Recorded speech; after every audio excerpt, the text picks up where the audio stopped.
If you are falling off a cliff, अगर तुम ऐसे स्लिप कर गए क्लिफ से, अगर तुम्हारे पास कुछ ऐसे होल्ड ऑन करने के लिए है तो तुमको बहुत ज़्यादा सॉलेस मिलेगा, थोड़ा सपोर्ट मिल जाएगा कहीं से ऐसे कुछ पकड़ने के लिए। तो जस्ट इमेजिन तुम्हारे पास कुछ नहीं है,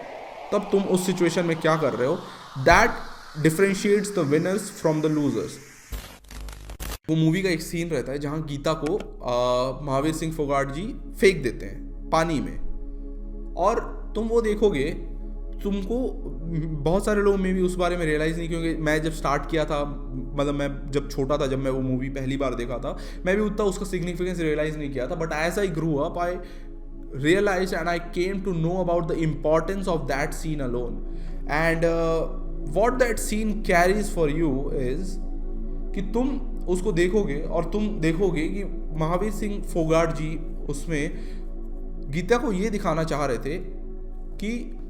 बहुत सारी सिचुएशंस लाइफ में ऐसी आएगी जब तुम्हारे पास कुछ नहीं होगा, कोई नहीं होगा to hold on to, because if you are falling off a cliff, अगर तुम ऐसे स्लिप कर गए क्लिफ से, अगर तुम्हारे पास कुछ ऐसे होल्ड ऑन करने के लिए है तो तुमको बहुत ज़्यादा सॉलेस मिलेगा, थोड़ा सपोर्ट मिल जाएगा कहीं से ऐसे कुछ पकड़ने के लिए। तो जस्ट इमेजिन तुम्हारे पास कुछ नहीं है, तब तुम उस सिचुएशन में क्या कर रहे हो, that differentiates the winners from the losers. जब तुमको लगेगा लाइफ में कुछ ऐसी सिचुएशंस में कि कुछ नहीं है, लाइफ में कुछ मेरे फेवर में नहीं है, कुछ सही से जा नहीं रहा है और सब कुछ मेरे खिलाफ हो गया है और मेरे पास कुछ है भी नहीं जिसको मैं पकड़ के ऊपर उठ सकूं,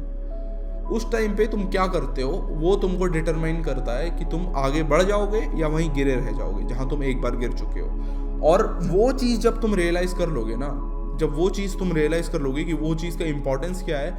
और वो चीज़ तुमको बहुत ज़्यादा एनग्रेन करने की ज़रूरत क्यों है, कि तुम्हारे पास असल में in the toughest situation that life throws at you, तुम अब अकेले हो अपने पास। Generally most of the cases में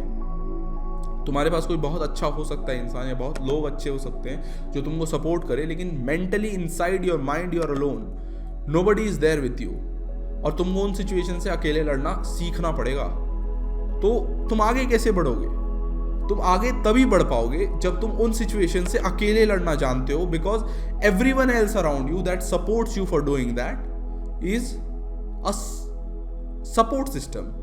not the basic framework. Everyone around you who supports you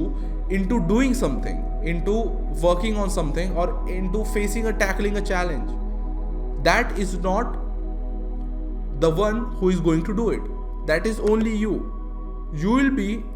responsible, you will be accountable for doing the deed, that doing the work that it takes, that it takes to become or go somewhere or deal with that problem.